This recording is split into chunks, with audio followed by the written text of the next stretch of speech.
Partout en France, les cités s'embrasent.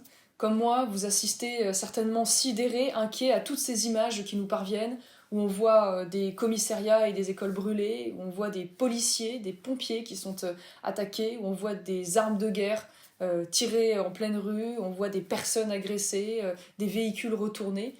C'est le chaos partout dans notre pays. Toutes les régions sont touchées, tous les départements, les grandes villes, les villes moyennes, parfois même les villages.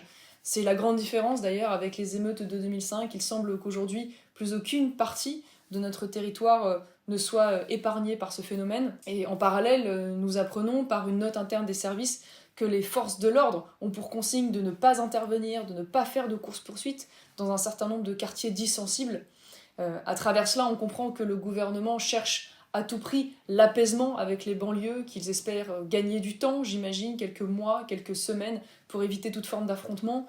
C'est d'ailleurs ce qu'a cherché à faire, dans un premier temps, Emmanuel Macron, lorsqu'il a bafoué de manière extrêmement irresponsable les grands principes de notre état de droit. Je pense bien sûr à l'indépendance de la justice, je pense bien sûr à la présomption d'innocence. On voit bien également cette minute de silence à l'Assemblée nationale, qui n'a pas fait débat, cette minute de silence qu'on aurait tant aimé avoir pour la petite Lola qui, elle, était le véritable petit ange.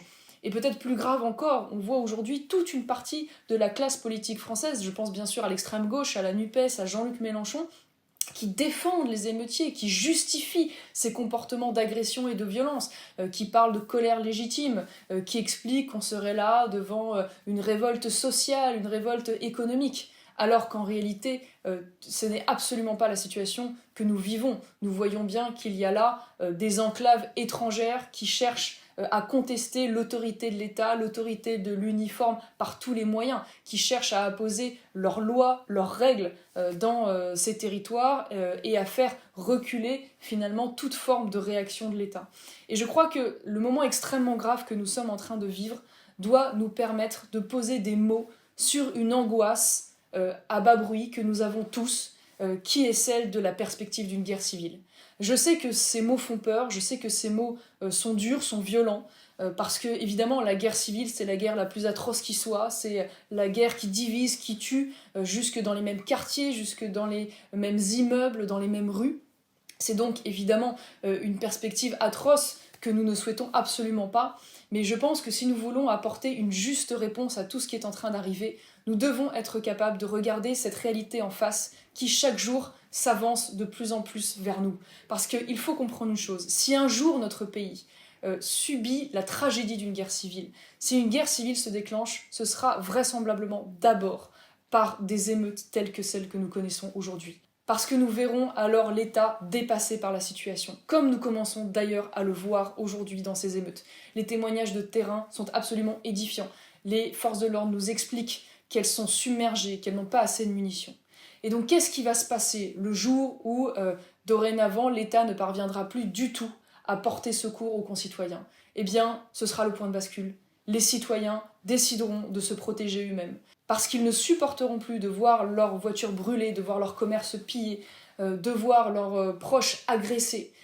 Et donc, ils n'attendront plus de l'État l'exercice de la violence légitime qui, aujourd'hui, nous permet de cohabiter. Et donc, je crois que le plus important est de faire le diagnostic de toutes les raisons qui nous ont conduits et continuent de nous conduire vers cette situation. Je pense bien sûr à l'immigration de masse que nous subissons depuis des décennies. Je pense au laxisme judiciaire, je pense à l'offensive islamiste qui a gangréné, qui continue de gangréner aujourd'hui de très nombreux quartiers. Je pense au clientélisme électoral de trop nombreux élus qui alimentent là aussi le communautarisme. Je pense à ce discours de repentance, d'autoflagellation anti-français qui là aussi nourrit finalement ce sentiment anti-français et ce ressentiment à l'égard de notre passé et de notre nation.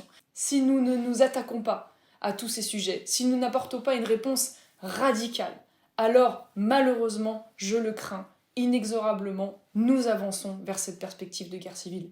Mais la réponse immédiate que le gouvernement doit avoir le courage de prononcer, c'est l'instauration de l'état d'urgence, pour protéger immédiatement nos concitoyens, pour donner les moyens aux forces de l'ordre de répondre à la mesure de la gravité de ce que nous vivons. Parce que si nous ne faisons pas cela, nous prenons le risque, comme en 2005, d'attendre. En 2005, souvenez-vous, ce sont 10 jours avant que l'état d'urgence ne soit prononcé.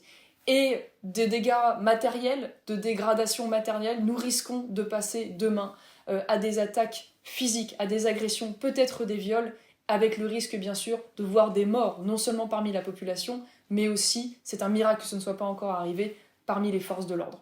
Et là, évidemment, ça risque de dégénérer et ce sera un drame, bien sûr, pour notre pays. Donc que le gouvernement ait le courage de prendre toutes ces mesures, et si le gouvernement n'a pas cette volonté, n'a pas ce courage de répondre fermement aux émeutes, eh bien qu'il en tire toutes les conséquences politiques et qu'il laisse la place à ceux qui ne baisseront pas les yeux devant ces insurrections.